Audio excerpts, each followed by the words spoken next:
back, folks. Welcome back to Mordheim, City of the Damned. I'm Black Templar. Let's get on with this. Alright, guys, we're going to be now campaigning again, and this time we're going to arrive on the ruins. As you can see, my two wizards are slowly getting their skills up, but as you all know, it will take a while because, as you all know, when you reach level 10, it takes a while to level up. A rival facility. These warriors are Ah, the clustered around Merchant's their Quarter. wagon, making them a very attractive And target. while we're on the subject of viscerations, let's continue our talk what we talked about in the last video about, these safety ads. Probably be brief, but I kind of feel like it does mention how, like, even in the 80s with cartoons, they would have, like for an example, like Action Force in the United Kingdom or G.I. Joe in America, they would have, like a lesson for kids, like stranger danger, don't go near live power lines, don't run. They had those little kind of things. I mean, okay, they did not show you the consequences, but they kind of told you what not to do. I mean, it was the same in the 90s when they did it with Extreme G.I. Joe Extreme when they did it in there. Thundercats back in the I mean, Thundercats back in the 80s was the same thing. Same as Transformers, they all did the same thing. They always had a lesson, and they always showed off like the consequences of them at sometimes.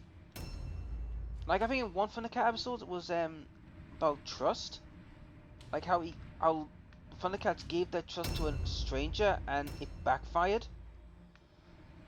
So it kind of showed like don't trust them like off the bat. They've got to earn your trust. Like trust is a two-way street. There we go. It was the same as well with some of the like Stranger Danger. Oh, hold on, I didn't check who I was facing. Okay, this is garbage Skaven. It's not, it's Chaos. Wow, they're fast. And all the weird stones over there. And there. I'm not surprised. But, yeah.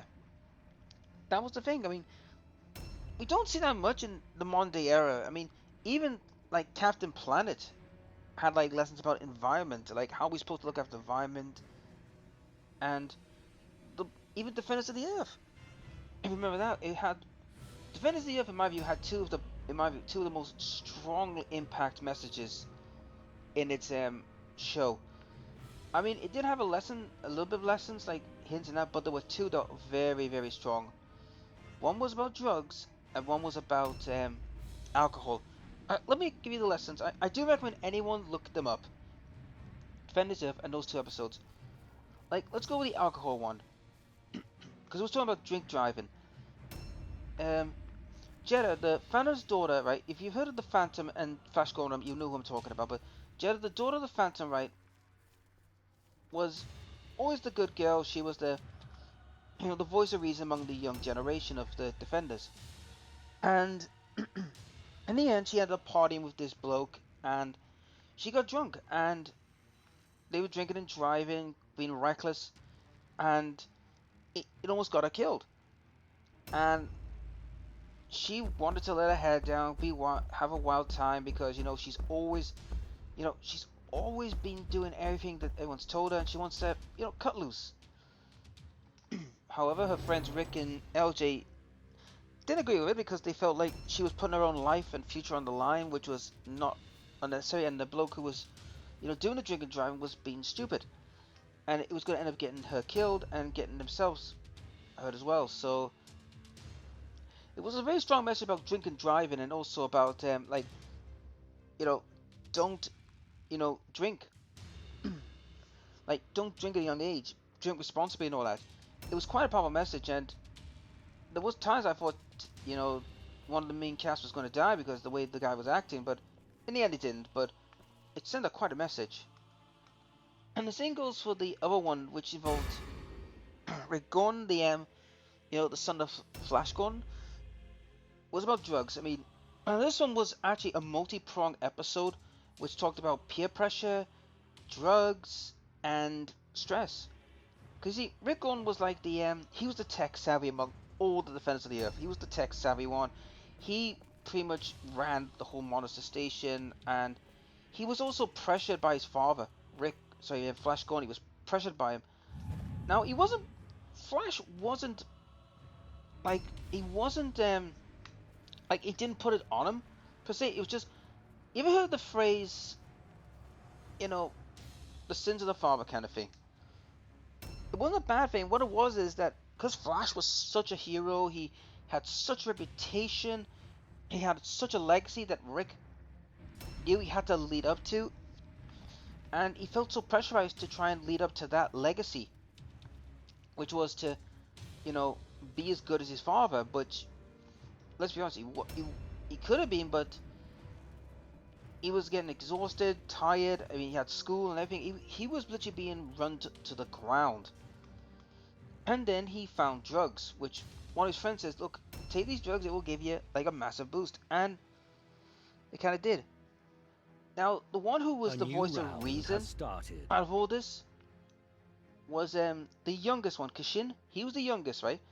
And he saw what was going on and tried to stop Rick, but Rick told him, you dare squeal and you lose friends. And poor Kashin was in a bad situation. He wanted to help his friend, but he didn't want to look like it was like a tattletale. In the end, Kashin had no choice but to tell Mandrake, is a sort of a like his magician master and his like his only parent, and it ended up nearly dividing the team because, you know, Flash wouldn't believe that, you know, Rick was taking drugs. However, Mandrake believed Kashin because, you know, Kashin would not lie. And eventually they found the drugs, and they eventually found out the truth about what was going on with Rick. And in the end, it showed the episode that, you know, ouch, idiot.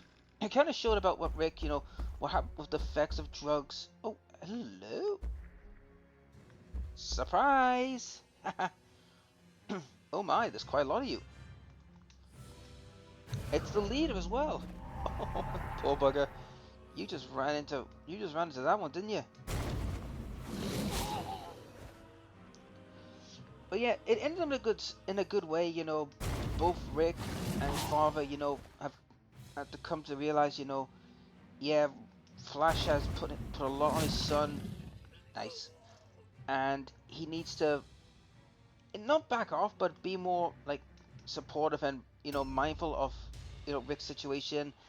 And Rick needs to learn to not only share responsibilities but lighten his responsibilities. You know, he's not he doesn't have to be like a one-man army to do everything. Because that was the problem with Rick. He was like, he was doing everything, you know, defend the Earth, his schoolwork, and all the work. He was trying to be like his father, and, you know, excuse me, and also the whole thing with you know, his school and everything. I mean, it did send a message in the end to say no to drugs and all that, but I felt the story was well done, and that's what I feel is missing in modern day, you know, cartoons and, you know, awareness. Because when you look at some of the shows, they do try to tell you about the consequences of certain things, but they don't in a way like show the consequences. Like I could give you another one, which is a good showing of consequences when it comes to like drugs and all that. Batman the Future. Now, if anyone's not seen Batman the Future, I Objectives wholeheartedly recommend updated. you watch it. It's a great series. But one of the lessons that kind of tells you that is about drugs and that and the consequences Objectives updated. was the one where, you know, Bane, Studio Bane, the villain, and Objectives there updated. was a drug called Slap, which is like they have a patch and they slap it on the skin and the drugs go in them. And it kind of showed the effects of the drugs when it's Objectives overused. updated. Where, well, one of the villains, you know, the one who the venom drug, who was like passing out the kids, and some of the kids couldn't Objectives you updated. know, do anything. He couldn't even, you know, get through a practice without a like a slap. But the funny thing is it also showed as well how far they were going to go. The kids when they were stealing credit Objectives cards updated. from their parents to try and, you know, feed the habit, which was kind of a bit, you know, hard hitting towards home for many people, I believe. Ooh, nice got crit. Another cartoon that talked about this kind of, well, not drugs, but about guns, which was guns and racism, was Static Shock. I'm pretty sure a lot of you who were like around during like the late 90s and early 2000s heard of Static Shock. There was one episode which I felt taught about bullying and guns so well. I thought it was well done. You see, during that period, there was a lot of, in America at least, there was a lot of gun violence and bullying. So what they did was they put the two together, which was like, I thought was the smartest way, because that does end up in an inevitable conclusion. Let me explain the story. So for you guys who don't know what I'm talking about, let me explain the story.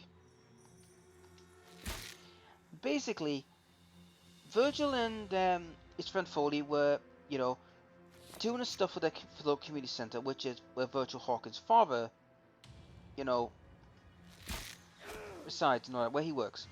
And what happened was there was this kid who was pretty much he was a loner and he was being bullied a lot. And Virgil and, you know, Richie were trying to be friends with him, help him out, be friends. And the kid, who pretty much didn't know how to interact with friends because he's always been bullied, shows Virgil and Foley a gun. And Virgil, whose mother died to gang violence, was very appalled by it and was very furious. And he went away. But like I said, because it was taught in a story where, you know, Virgil was talking to the psychiatrist how it all came about. Because when you start the film, the whole series, you're in a situation where, you know, he's talking about it, but you don't know what he's done or what was done. You kind of have to figure it out. But like the psychiatrist, you did the right thing. You walked away. And the kid did apologize. He was wrong what he did. And however, as it came close to this whole like event that was coming up in the community center, it ended up when the bullies finally, you know, beat him up, throw him in a locker, and shouted. They literally absolutely terrorized this poor kid. And oops, ambushed. And in the end, what happened was at the end of this whole thing was the kid eventually had enough. He had snapped, and Virgil's father told the boy's father, "Look, your kid's depressed. He needs help." But when they found the diary saying he's going to end it with the tools to do it, Virgil told his father, "You ain't get a gun." And the father said, "No, he had it locked." But the kid managed to get the gun and take to the community center to get back at the bully. Now it all ended not as hunky dory as you think, because one of the main casts gets shot. Now thankfully he survives, but I felt that was well done. That was impactful. It sent the message: look, bullets don't discriminate. They will hurt anyone. And oh, someone's passed their stupidity check. Oh, it's you. You're the one stupidity? Huh, didn't expect that. Oh great, Idol of Pestilence. Right, someone's gonna die. Missed. But yeah, it was a good episode because it showed about bullying and gun violence, and it also showed like, oh Jesus, and it also showed like the consequences of these actions. Because at the end of the whole thing, it showed the consequence where well, put it this way, the bully got off easy. He only got suspended.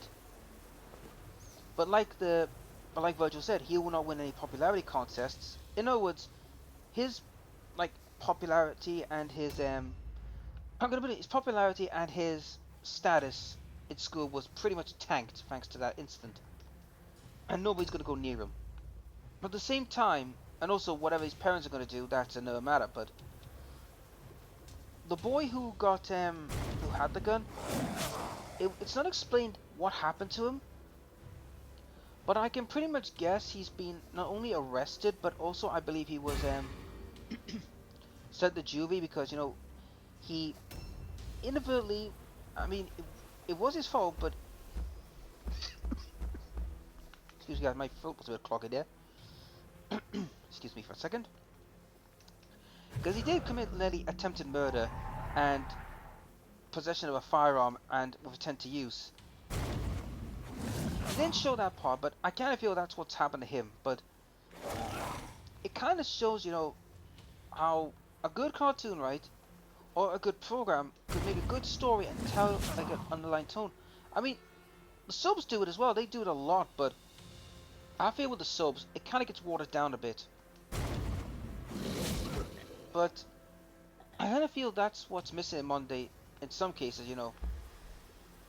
I mean, some of you might disagree on it, that's fine. I mean, you might find this conversation boring. Hey, that's fine.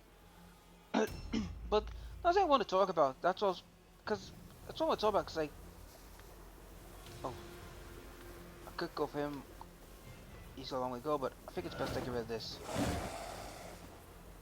Get rid of this pestilence, because I got a bad feeling that's helping him. All right, it's out.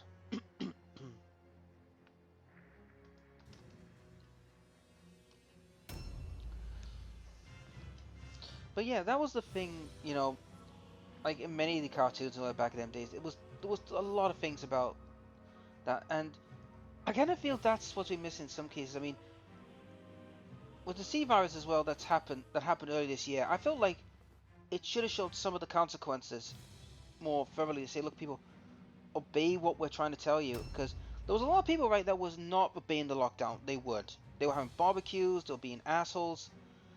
There was a lot of ridiculousness going around. Burning blood. Okay, that hurt.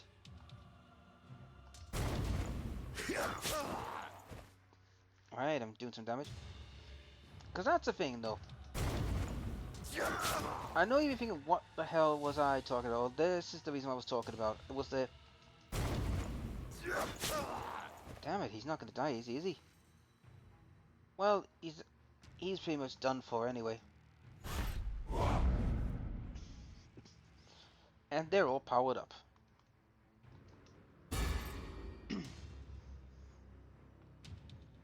But yeah, that's my 2 cents on a lot of things like this. I mean, I may know some people might say, oh, well, it's never going to happen because, you know, companies and parents won't, you know, show that kind of stuff. I disagree. I think you can still do it, but you can be a bit subtle about it. You know what I mean? Show some subtlety. Missed. Come on, I need one more shot. Don't have enough for one more. I have enough for one more, but I don't have enough for it. Damn it. Oh, well, he's practically dead anyway, and he's pretty much surrounded.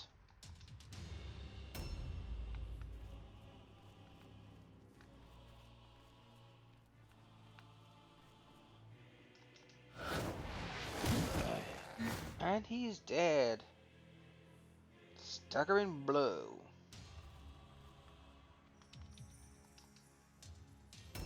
And they still got a high morale? Okay, they must have someone. That big guy must be well high on the peck chain. Because I just took out their most of their heroes, so.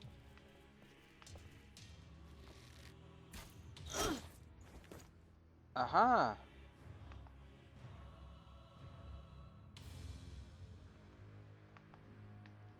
Right, so I know where they are now, so I'm going to fall back.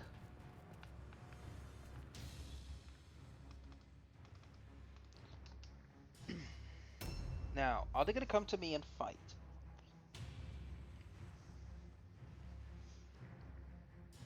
I mean, hell, even video games during the 70s and the, because yes, video games have been going along that long, and the 80s and early A 90s new have all had round has similar messages like, started. don't do drugs, or drink and drive will kill you. I think the most closest dark episode of a, like, think of like a very, very young kid show, like, what can I think of one that fits the bill? Ah, yes, Looney Tunes, Tiny Toons, you heard of Tiny Toons, right? The one where, like, you got Buster and all that. Ooh, bloody hell, the big guy, oh, this is gonna be a problem. Um, and they had an episode which was pretty dark. It was all about, you know, drink, you know, like drink driving and all that. It was like, it was pretty dark. And in the end result was that I think it was Plucky, Hampton, and Buster. the end result was they died. I mean, young kids would not understand it, fair enough, but if you're an adult and you saw it, you knew what that meant. It was like, whoa, that's a bit dark. It's amazing though when you look at certain cartoons, you know, back in the 90s, 80s, and all that, and you see some of them like how dark they were. It's like they were very, very dark cartoons. Oh, he's getting bashed up.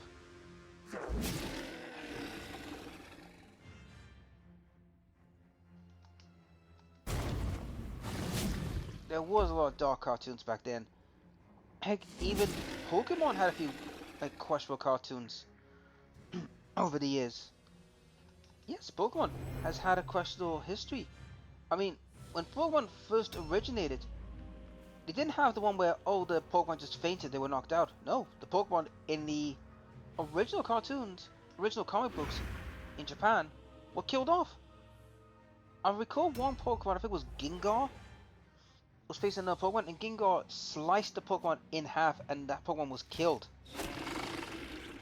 I think that was the first two I saw. I don't know if it was Gengar or not. I can't remember. I know one Pokemon did get sliced in half, which was like, wow, that's brutal. Also, there were several episodes that were banned. I mean, one was banned was for strobe effects, which it's okay, that's fair enough. But the other one that was banned was the one that. Um, I'll give you an example. You remember in the first series when Ash went back to Professor Oak and he had lots of Tauruses, and you didn't know where he got them from, right? You didn't know where he got them from. If you're not from Japan, you won't notice, but you probably have seen it. If you haven't, I'll give you the basics. Basically, Ash and the gang went to the Safari Zone, and the problem was is why was this banned? You may ask. Well, one reason. It was the usage of a gun. You see, the guy who owned the Safari area pointed the gun at Ash and the kids because they heard about the Chutini and they think they might catch it, but the guy pulled the gun on him and says, "No, you will not." And Team Rocket, well, being Team Rocket, captured the bloke and they wanted the genie and he wouldn't listen. They took the gun off him and they pointed at him to make him do it. So yeah, you can see why it got banned, but you can understand that even Pokemon has its dark episodes and has its messages, and considering the fact that guns in America at the time was a bit of a no-no. And it wasn't just Pokemon, even One Piece got a little bit of trouble with well, the 4-kid version anyway, because there's two versions of One Piece people might not know of. You have the 4-kid version, which is for the little kiddies, and you've got the proper version.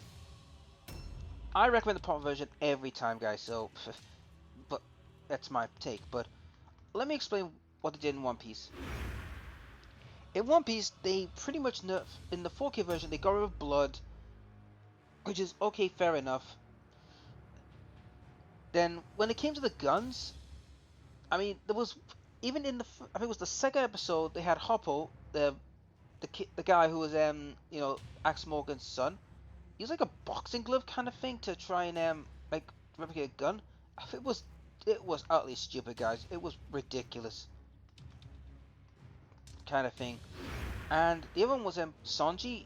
Now I can understand the premise of it because with Sanji, right, they changed the cigarette to a lollipop. Now, don't get me wrong, I can understand the whole premises of it. They didn't want to promote smoking and all that, but it was kind of dumb. Do this.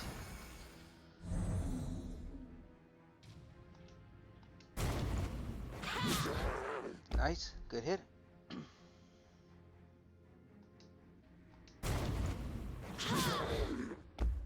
Damn it, he survived. But he's practically now near dead anyway.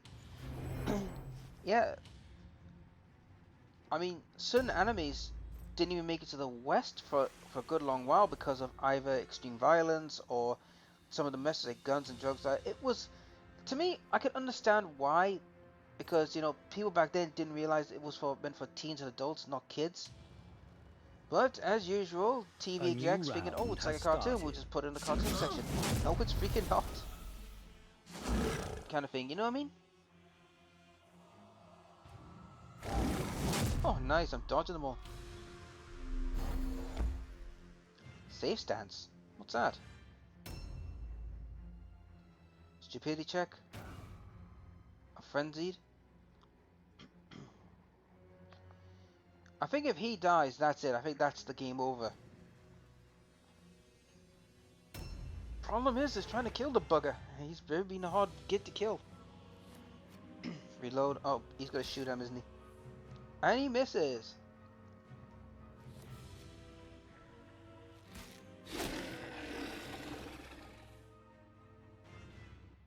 Good grief.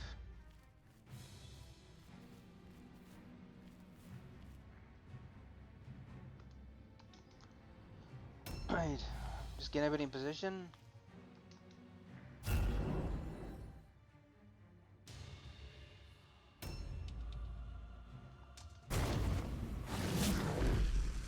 Out of action. Tentacle barreling forth. Yeah, you're going nowhere, buddy.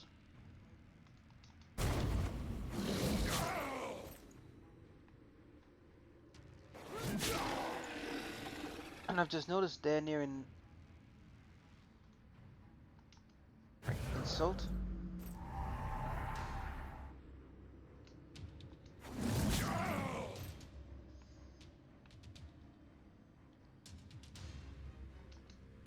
Alright. I'm hoping this makes them flee, because they have taken a punishment.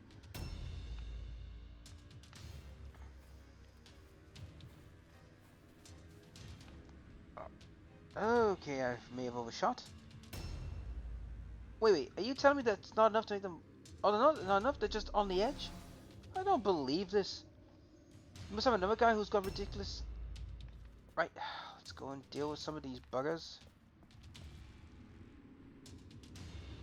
It's definitely not you. You're pretty much a chicken shit. And you retaliate.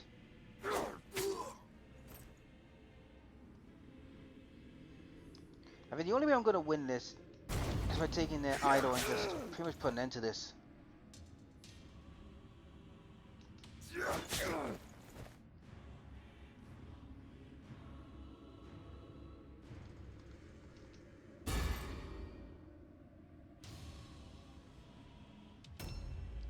Okay. Oh, who the hell can you see? God damn it. Then again, it is 80%, so I can't help with that.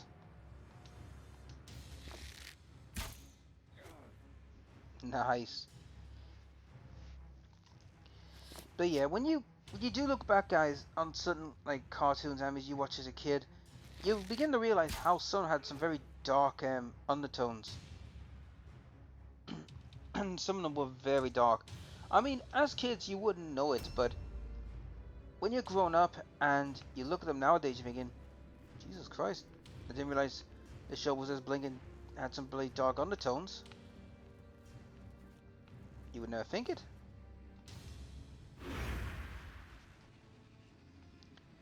Alright, I think it's that guy next. Yeah, it is. Ah, crap. Failed to dodge, and he's in trouble.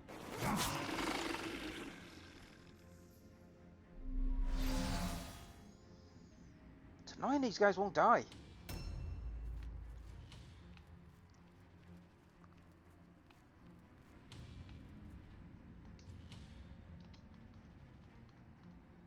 Okay.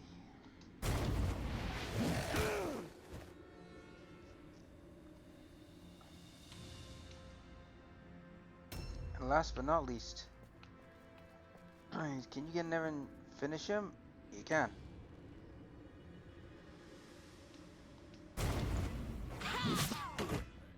Alright, he's gone. Right, now they're below, but I'm gonna make utterly sure this fight's over.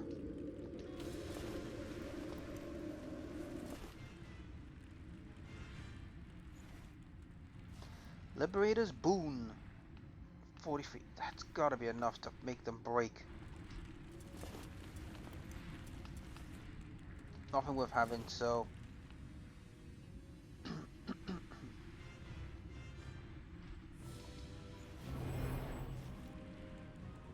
Now that's gotta finish them. Has to be. A new round has started. Good lord, we got a long way before... Well, if I kill the other guy off, that's it. They are running.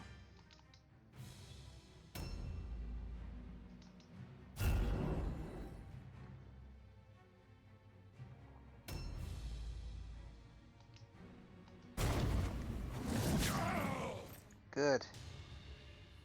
Good. Finished off.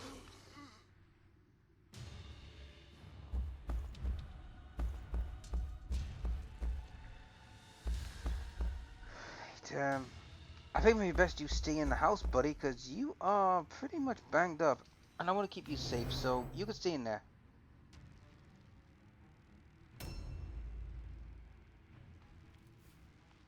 Where am I?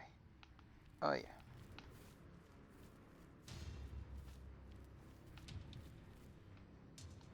What's in here? 65 gold coins? Demand of our due.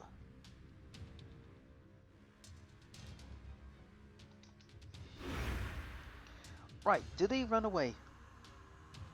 Yes, they do. Thank God. I was hoping I don't have to do another wipe. And that is it.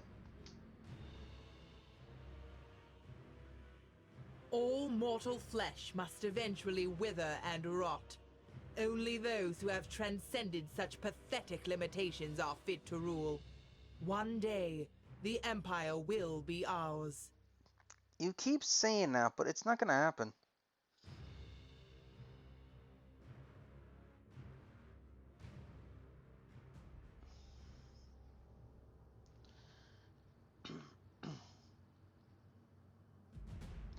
Well, anyhow, this is the end of the mission, so I'm hoping we can get word of the next act soon, and what I'm gonna be doing. I don't know, it'll be after this, like after this cycle of like run, or or later on. Oh, he's out for 2 days. He's out for 2 days. He's max rank. Okay, so pay for treatment, pay for the gang.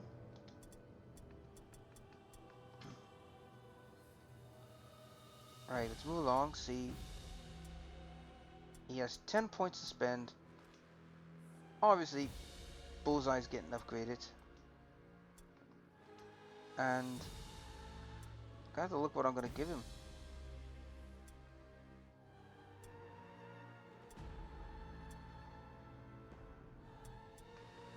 Hmm.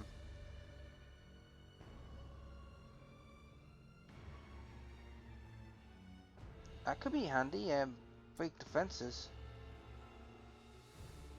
And that looks handy as well. Deep wounds. Oh, I can only take one though. Ooh. I'll make a decision now once that's up. Okay. Market stock has been replenished. A new mission is available. Oh my. Blood of the Beast. Is it what I think it is? Baroness is to study the red wisdom. To another test of Manfred's ritual. Oh great, another test. This time she'll attempt to resurrect a creature mighty an ogre. Oh no.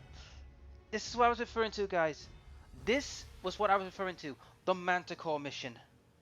It is one of not the worst missions in the entire Mordheim game. This is where the series could end. Why the hell would you want to resurrect a Manticore? Has established its lair in Market Square. This monster will be a perfect subject for Caleb's experiment. Of course, it will have to be killed first. Obviously, this feat itself is compounding the issue is the presence of mercenaries warbands who also set their sights on the Manticore. To seek these poachers, we must kill and driven off either way. The Manticore's corpse must be claimed for Count Vlad. Why the hell would you want the Manticore? Now you remember when I was talking about, guys, about the Manticore mission?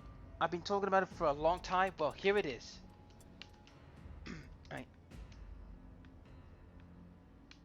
Where is it? It's on hard mode now. But here's the thing, guys. I'm not going this yet. I want to make some proper preparations. Because, as you all know, I want to get these guys ready. Because to fight the Manticore, right? The Manticore is a bitch of an opponent. Now, these guys, each one of them will have a mission.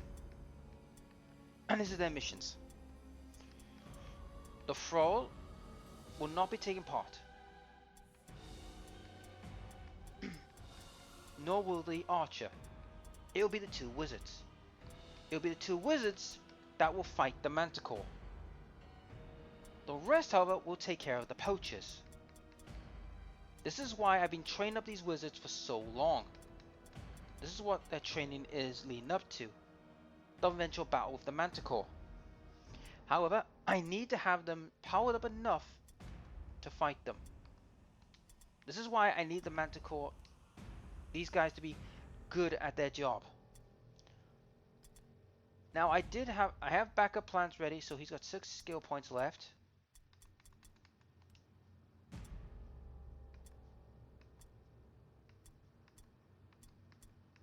Intelligence.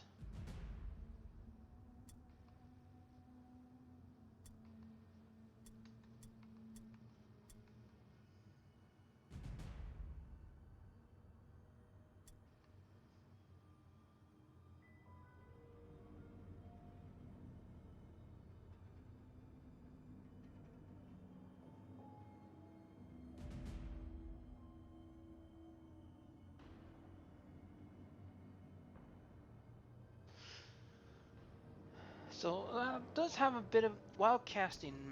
I'm not very fond of that.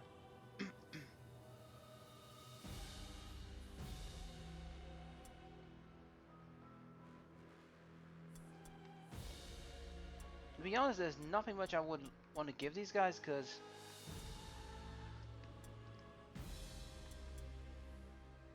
I think it's best I work on this spellcraft. So I have 6 to use.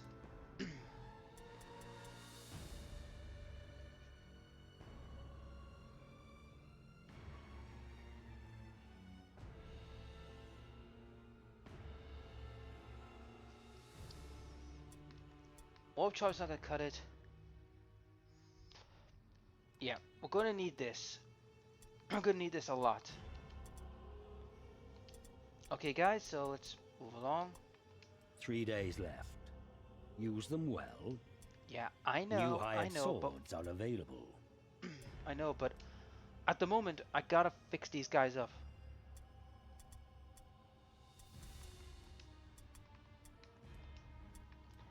I know having 2 core fleshes I was gonna do flatline, but I've just realized that considering what I'm fighting, I'm going to need as much protection as possible. So let's move along.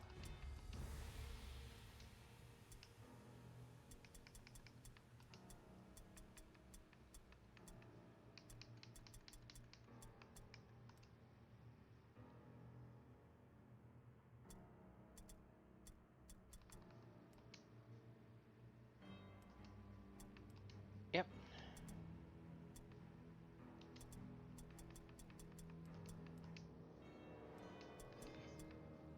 Yeah, 1 day left, which yep, my archer's back, so he'll do some work. Now, I'm gonna be honest, guys, this mission is gonna be very brutal. But before I go any further, let's sort this out.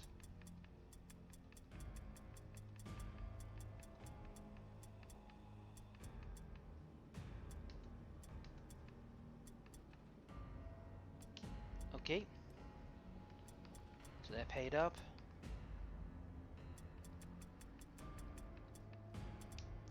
They're paid up.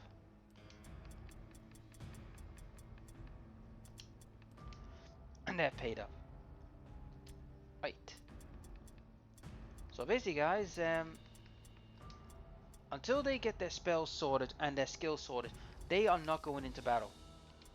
But yes, the Manticore mission is a brutal mission.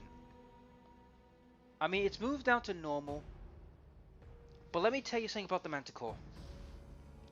It is a bruising fighter.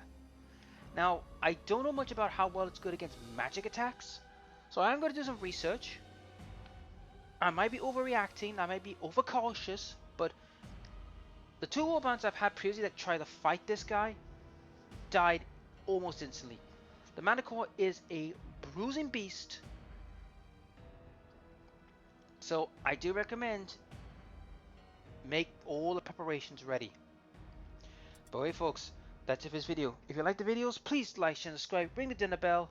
I'll see you on the next Mordheim, City of the Damned.